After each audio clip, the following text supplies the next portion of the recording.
Hello, hello. I am Karen Jean-François, and this is the Women in Data podcast, a podcast where every other week I interview some of the most inspiring women working in data.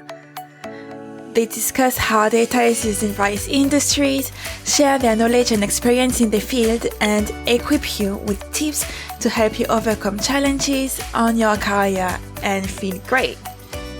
Let's get straight to it. Welcome to co-hosted episode of the Women in Data podcast. It's been a while since myself and Cecilia have just had an episode together, and we thought we would bring you a topic that we both value very much, and that's networking. Now, I feel like networking is something that a lot of people talk about. People relate to it, don't relate to it, but there is always a lot of conversations happening around that. And I remember I grew up thinking networking was a bad thing.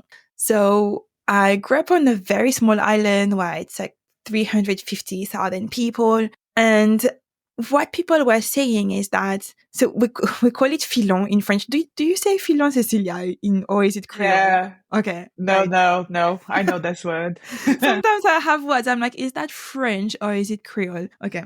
Mm-hmm. Cool. So it's like, oh, this person got this job because they know this person and this person and this person. And then what happens is that people just start thinking that if you use your network, or if you build a network, it's because you're not capable. It's because you can't find a job showing your value. It's because you know someone who knows someone and all these things. And I grew up having this idea of networking thinking it's really bad.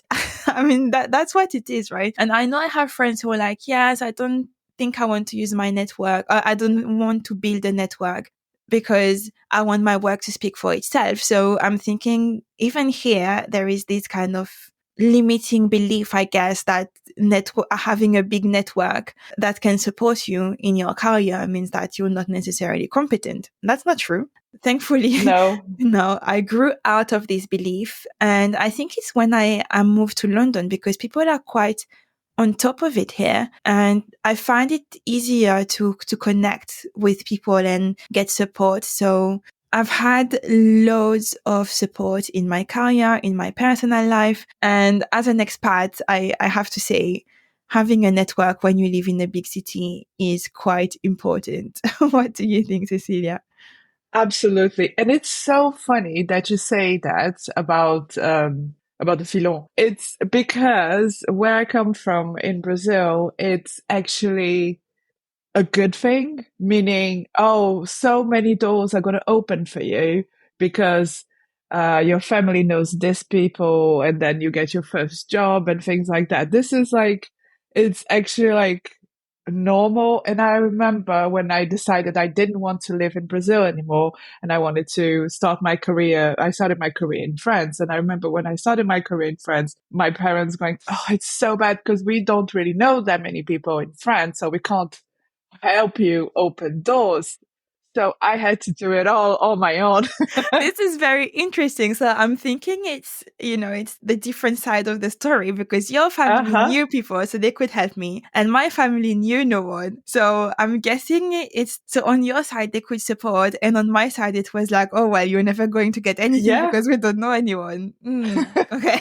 No, it's funny, isn't it? But I mean, but also in the same way, I chose to go into a career that was completely different to my family's. So I remember my parents always saying, it's too bad because we can't help you open doors for you because you decided. And I'm like, yeah, but I decided that. So, and again, the whole networking process is so different depending on the cultures where you are. And when I moved to France, I remember going to my first networking events and it was so cringe. It was awful. I remember going there and nobody wanted to talk to you. Everyone had their own cliques, and nobody talked to anyone. And then, like you said, you come to London.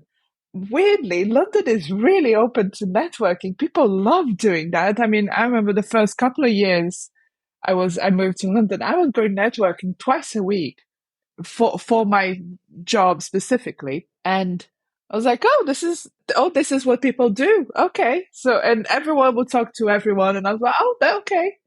That's easy. It was so much easier. But I remember when I first started networking, and I thought it was so daunting because I had my experience from Paris, right, where people don't talk to each other, and then started networking here in London. And I remember I had a boss. I don't know if she's listening to this, but she'll recognize herself if she does. She said, if you're going to a networking event and you don't come, an evening networking event, and you don't come back with less than 15 business cards, it's useless. You're wasting your time. And I always thought, oh my God, I need to bring those 15 business cards. Otherwise, I'm going to be told off. So that was my trauma for networking. That's the trauma of your life as a salesperson, going around asking Yes, for business cards. pretty much. Yeah. And then you find business cards on top of the table. I did take those. Apart from all of those lovely experiences we had, I mean, networking is actually offering quite a lot of opportunities. It can really change some people's lives, and you can make connections that most of us would miss on just because we're afraid of doing it, or we're lacking time, or we think it's something else. We just don't know. To be honest, networking, you either hate it or love it. There's no really in between, I think. I agree but disagree. I think you build the muscles. Yeah, I used to hate it. I mean, I'm an introvert. I am very happy in my corner, in my head, having conversations with myself or whatever. And going networking is just exhausting. I go to events and then I come back and it takes me a couple of days to recover sometimes. Yep. But now although I know I'm going to be tired after, just going there bring me excitement because I know I'm going to meet some interesting people. Well, before it was not the case. So I think it's, you need to go past this barrier of thinking, oh, it's a difficult thing to do. I don't know how to start the conversation. And the more you do it, the easier it becomes. That's true. But I also think that in a completely different way, I was very good at networking before, and then the pandemic hit, and then we internalized a lot of things. And now I know that going out and chatting to people that I don't necessarily know takes a lot of my energy. So for me, it's harder now than it was before, weirdly.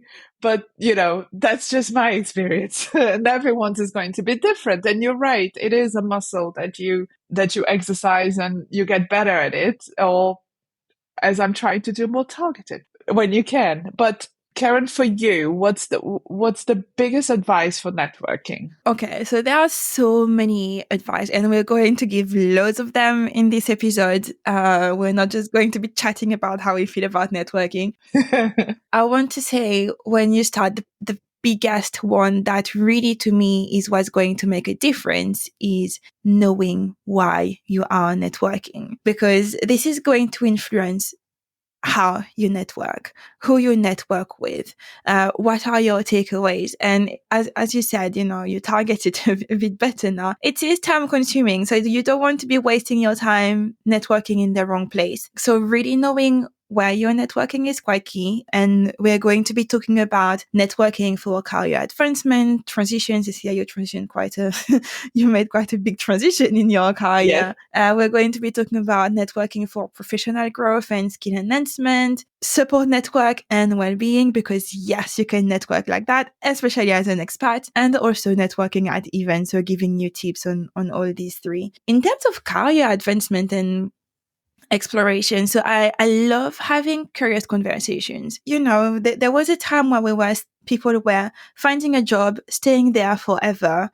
It's not the case anymore, right? So things change quite fast. No. Technology comes now. There is AI that's showing how fast things move. We're always thinking about, okay, what am I going to do with my career? We want to explore different career paths, because what you don't want to do is get into a new job and discover you hate it. You want to know before what it could be like to work in this company, in this industry, in this field, and all these kind of things. So using your network for that is quite key. They do say also, when it comes to looking for jobs, I'm not sure how much I trust this data. There are a few articles out there. I found one on Forbes as well that says that about 70 to 80% of the jobs out there, so of the open positions, are actually part of the hidden job market. So hidden job market is the job market that say companies have open positions, but they don't advertise them. So it's either they know someone who will be perfect for that role and then they will create the job description for that person, or it's internal movement, or they put it like last minute knowing that there is already someone internally that's going to have that job. So we also know that getting referred into a job increases your chances of being brought in for interviews. Absolutely. I have a friend who works in HR, and she has always told me those things on LinkedIn, don't even try. It's not even worth it. It's all about having your CV in a format that the machine is going to learn, is going to read it, and is going to be able to read it properly. And then also someone that can help you put your CV on top of the file. It doesn't mean that you're going to get job, but it means that at least someone is going to look at it, and it's not just going to be a machine putting it to the side because there is X, Y, and Z that are missing.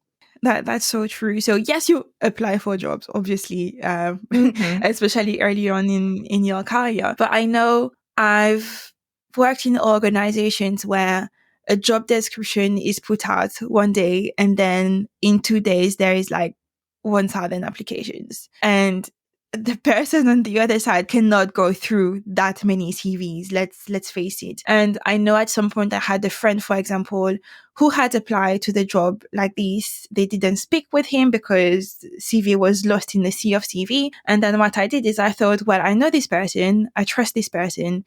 I will put their CV. And then he was brought in for an interview and eventually got the job because he was capable of doing it.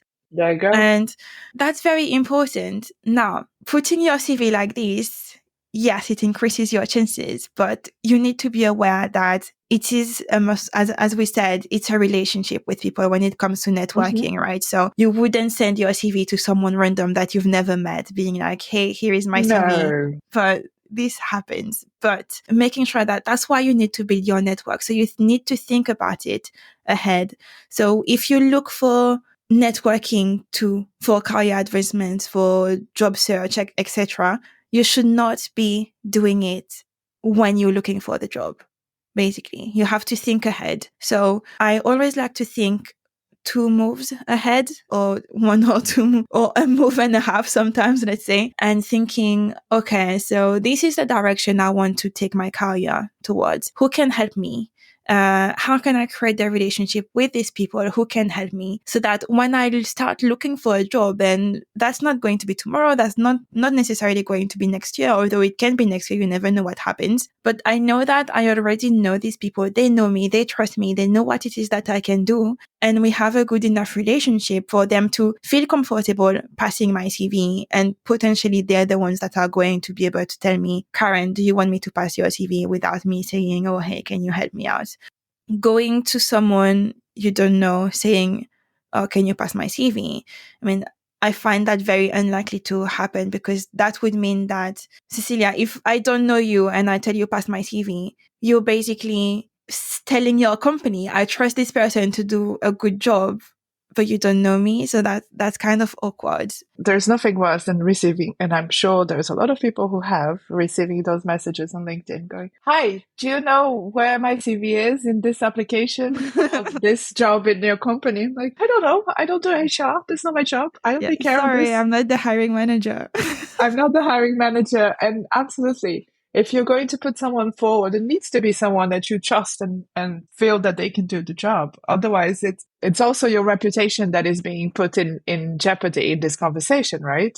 Yeah, absolutely. I agree. So to start doing these type of networking, I think that there are different ways, right? So you can go through people you know, which makes it quite easy. So if you know already someone, they can already recommend you to someone else to be able to increase your network. If you want to reach out to someone you haven't met before, I want to say get close to what that person does. So understand why you would want to reach out to them, let them know that, and then personalize your message with really expressing why it is that you're reaching out, why it's them personally that you want to speak with, and then start creating their relationship like that. I found LinkedIn to be quite useful for that when people are active on LinkedIn. Obviously, what you don't want to do is message someone who goes to LinkedIn every 2 years and then you're not going to get a message. So LinkedIn, yes, but target these people who you see post regularly or like, so you know they're going. Conferences or events, people from previous jobs, don't lose the connections.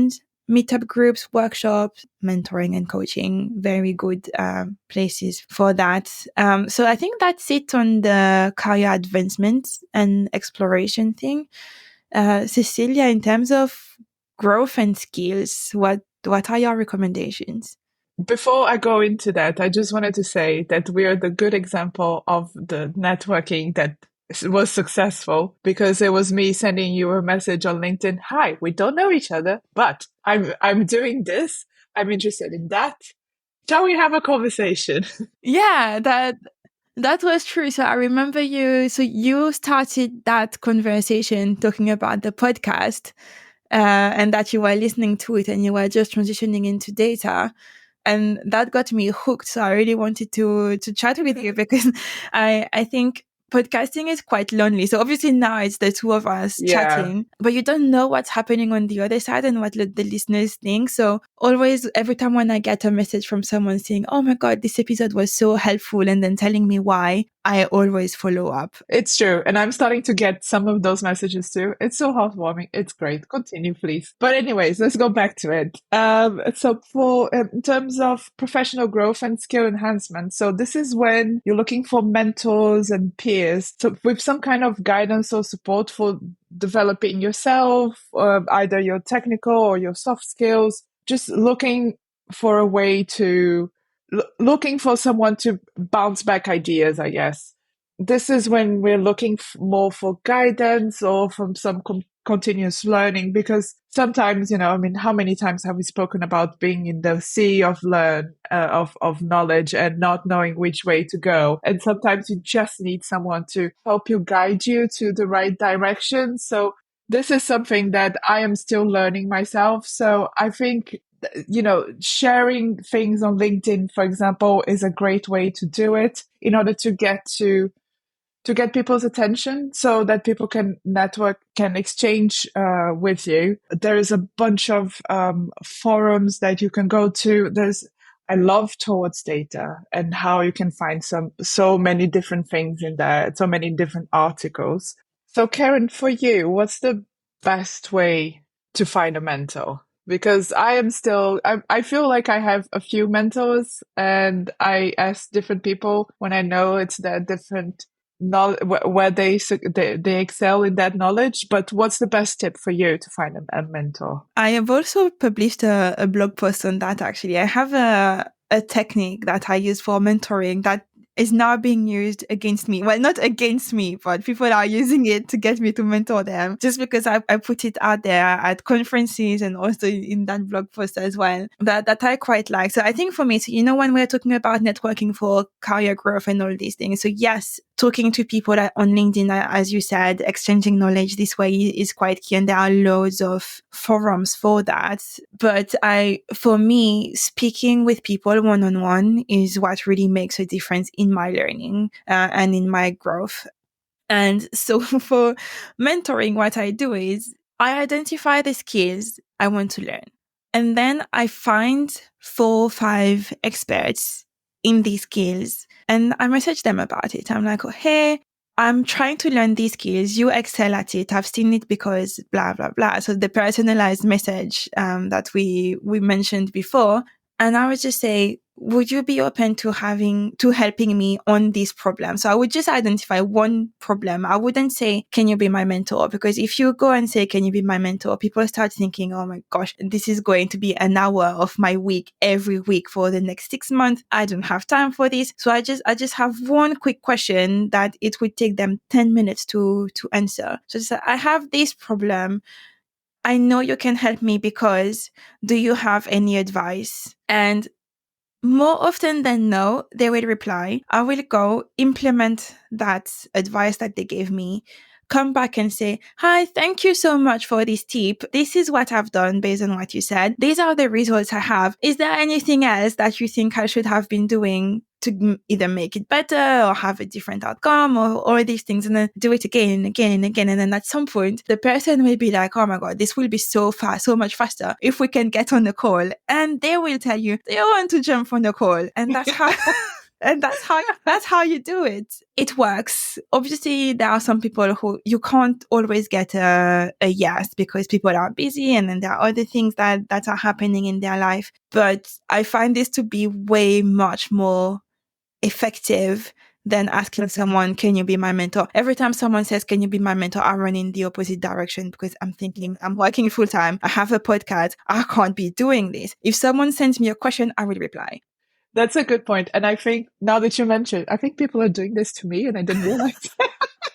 To be honest, and I've been doing this to people too, but it is a way to get at least some advice. And then, and that's how you create, you create a relationship and then rapport with it. Yeah, exactly. Because you've been asking the person several questions and then they start seeing how curious you are, how your brain works, and that you're actually following up on your actions. If someone tells me, let's have a 1 hour mentoring sessions, for example, there is nothing telling me that I'm going to hear back from that person again and that what I said was useful. So, oh God, yeah. Building that relationship, showing that you're following up and telling them what was the outcome of the conversation does make a difference. I think it's the follow-up key too. That's definitely important. Yeah. Yeah. So we spoke about networking for career advancement and for professional growth, which I guess are quite linked. I want to talk about networking for personal support. So it's like building your support system, but also for your well-being, because it's not all about progressing in your career and all these things. You do need a support system in place. I think, especially for me as an expat, my family is not here. Cecilia, you're the same. I mean, if I want to see my family, I've got 24 hours before I can get there. Didn't grow up here, so exactly childhood friends are not in the country either. So going here, building friendships and nurturing that is quite key as well. And the way I've been doing that is through networking. I think when you are a woman who works in data, it's very easy to do that, to find people who I guess can relate to some of the problems you have at work, let's say, and you can start creating a relationship like that, because we all want to exchange and then talk about different things. And that made it very easy for me. So I know I have this thing where I like to say I force people into friendships. That's what happened to you. I mean, oh my God, what a horrible thing. It's like, you reached out for career support and wanting to learn about data and all these things. And I was like, oh, you speak French. Okay. You speak French, you don't live too far. Let's have a conversation. It's also, yeah, I've got a lot of friends that I met through Women in Data that we go for breakfast or dinner who live in the area as well. I mean, having people in the area is quite important for me. Central London is not that far, but But it's a pain. Honestly, I can't be asked to go get the train, travel 40 minutes, and then I have to come back. And I was just like, no. So walking to the coffee shop next door is not bad. Quite nice. I find this very useful when, for example, there is something that doesn't work well at work, and then you have someone who will have lived that and understand with you, and you can just have a chat. They understand what you're going through. We can share experience. There is encouragement. They share motivation. And, sometimes we do go through challenging times. So being able to have someone who really understands what it is through your network that then become a friend is quite key. And then we celebrate also the fun stuff and go for a glass of wine. That's important. Yes. Yes. And then, the more the relationship progresses, then you really become friends. I know there are loads of people I met through network that are now friends. We celebrate birthdays together. They come over to mine. I mean, Cecilia, you were at mine at the beginning of the year for Galette des Rois. You know that a lot of them came from data. Yes, I realize now. Yeah, and we've had a few chatting evenings as well with all of us getting together. So I find that to be very valuable. when it comes to that. And if it was not through networking, I don't know how I would have built that, because, you know, as an adult, it's not like you meet people that easily if you don't force it. So at work, maybe yes, but outside of work, you really have to force it. So doing it through networking has been a way for me. No, that's a good point. And I think it is important to build your support network around you. And especially if you're an expat like we are, it carries you whenever there is a problem or not, or also celebrates with you with, you know, even with with your smallest achievements. It's great. I agree. So how do you network, Cecilia? I know Yvonne, you were talking about bringing back 15 business cards. Oh my God, tell me about it. I think there's a few things that I wish someone had told me at the time when I started, well, when I started my career, let's say, so that I would feel a bit more confident. Although I was in my 20s and thought, who cares? I'll just talk to people. That was not me. Yeah, well, you know, and then we transition into your 40s and you're a little bit less talkative, as I am right now. But I mean, even if you're an introvert, you need to understand everyone is in the same boat. Everyone is in the same place. Nobody knows anyone there. And if they do, it's because it's not their first time there. So there was one day where they were by themselves also in this room full of people. So, you know, they expect you to go and talk to them. Don't be afraid. They're going to talk to you back. Nobody's going to look at you and go, ugh. That doesn't happen ever. I have an advice on that. So now, you know, you're talking about being in the room, people are talking and you're like, oh my God, what am I doing? And I'm in my corner. Something I did, as I said, 100% introverted. I used to be very shy, not anymore. But something I did when I started networking is I was getting there very early. So what happens when you have a networking event? So there is always a main thing, unless you go just for networking or something. There is always someone talking, a main event, and people will be arriving a bit before that. So I would arrive as early as possible so that I can see the people coming, and then they will be coming. And that means no one is having a conversation yet. And it's easier to find someone who is not having a conversation this way, and you can start a conversation with them. Because what I find, and even today, I find it really difficult to get into a conversation that is already happening, because I don't know, like it feels like I'm interrupting someone. I have to ask them, what are you talking about? Then they have to start again, and it just kills the flow. So being the one starting the conversation has made it so much easier for me. So coming in early, finding someone I can speak with straight away. And then that means that at least I know there will be one or two people I will have spoken with at that event. That's a great advice. I quite like that. I've never done that because I'm always late in things, but that's just me. I think another thing you need to think about is also put yourself some kind of expectation, some kind of objectives. Just like, don't think you need to bring 15 business cards. Oh my God, please don't ever think of that. But think, like you said, I'm going to talk to at least two people today. Just two. And that's sufficient. And even if you've spoken to the two of them and you think that's sufficient, go home. That's fine. It's okay. You know, this is on yourself. You're putting the pressure on yourself. So don't put too much pressure because you're not going to feel comfortable doing it. I think also what's important is to maybe have a think a little bit in advance before you get there. What kind of event is this? Is there something that you can think of, like a few questions that you can have already prepared? So let's say it's a conference. So you meet someone at a conference and you say, oh, have you been here for the whole day? Did you go to any of the sessions? Which one was your favorite one? And people will develop from that. Otherwise, I think also, which is really important, is you have to listen to people. I know, oh my God, I remember so many times when I was in hospitality conferences and you're talking to someone, you're looking at them and they're looking to all the 15 people around you. And I hated it. Like, you're not interested in what I'm saying. You just want to talk to the next person to get the next business card for your 15 for your boss. Sometimes that happens, you know. So let's imagine you're someone who has to pick up 15 business cards. I mean, God, we're working data. We don't have to do that. Well, unless you're a consultant or something and you're in sales, but we're not in sales. But sometimes you do need to move on to the next conversation. So I think When you were talking about knowing what kind of event it is and preparing in advance, having an exit strategy to conversations as well is quite important. So knowing, sometimes you're just there thinking, oh my God, I need to move, or you just need to go home or something.